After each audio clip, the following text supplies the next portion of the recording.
ప్రేమ ఎప్పుడు పుడుతుందో, ఎలా పుడుతుందో, ఎక్కడ పుడుతుందో ఎవరికీ తెలియదు. ఇంటర్ ఫస్ట్ ఇయర్ చదువుతున్న ఓ అమ్మాయి 50 ఏళ్ల లెక్చరర్తో ప్రేమలో పడింది. ఇంగ్లీష్ ట్యూషన్ క్లాసులకు వెళ్లిన సమయంలో ఉపాధ్యాయుడికి మనసిచ్చింది. వినడానికి కాస్త వెరైటీగా ఉన్నప్పటికీ ఉత్తరప్రదేశ్లో ఈ లవ్ స్టోరీ పెళ్లి వేడుకగా మారింది.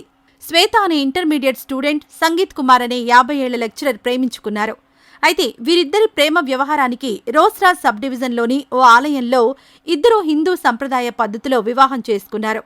సినిమా స్టైల్లో జరిగిన ఈ పెళ్లికి స్థానికులు, అతిథులు పెళ్లికి సాక్షులుగా నిలిచారు.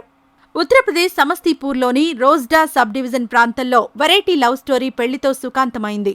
రోజ్రా బజార్లో నివసించే సంగీత్ కుమార్ పోలీస్ స్టేషన్ సమీపంలో కోచింగ్ సెంటర్ నిర్వహిస్తున్నాడు. తన కోచింగ్ సెంటర్కు ఇంగ్లీష్ నేర్చుకునేందుకు 20 సంవత్సరాల శ్వేత అనే అమ్మాయి వస్తుండేది. శ్వేత సంగీత్ కుమార్ చెప్పే పుస్తకంలోని పాఠాలతో పాటు అతనితో ప్రేమ పాఠాలు నేర్చుకుంది. అంతే, ఇద్దరి మధ్య ప్రేమ చిగురించి బలమైన బంధంగా పెనవేసుకుంది. మనసులు కలవడంతో వయసును లెక్క చేయకుండా ఇద్దరూ పెళ్లి చేసుకోవాలని నిర్ణయించారు.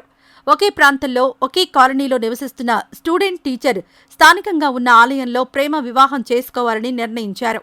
హిందూ సంప్రదాయ పద్ధతిలో శ్వేతను తన భార్యగా చేసుకున్నాడు లెక్చరర్ సంగీత్ కుమార్. గుడిలో సింపుల్గా జరిగిన ఈ ప్రేమ వివాహానికి చుట్టుపక్కల వారు సాక్షులుగా మారారు. 50 సంవత్సరాల సంగీత్ కుమార్కి గతంలోనే వివాహం జరిగింది. భార్య చనిపోవడంతో రెండో పెళ్లి చేసుకోవాలని తనకు సరైన అమ్మాయి కోసం వెతుకుతున్నాడు. ఈ క్రమంలోనే తన స్టూడెంట్ ప్రేమిస్తున్నారని చెప్పడంతో కాదనలేకపోయాడు.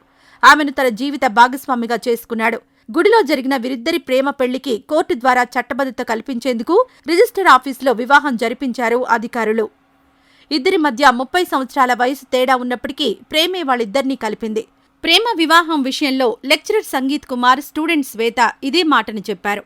ఈ అపూర్వ వివాహానికి సంబంధించిన వీడియోను స్థానికులు ఫోన్లో తీసి సోషల్ మీడియాలో పోస్ట్ చేయడంతో వైరల్ అవుతోంది.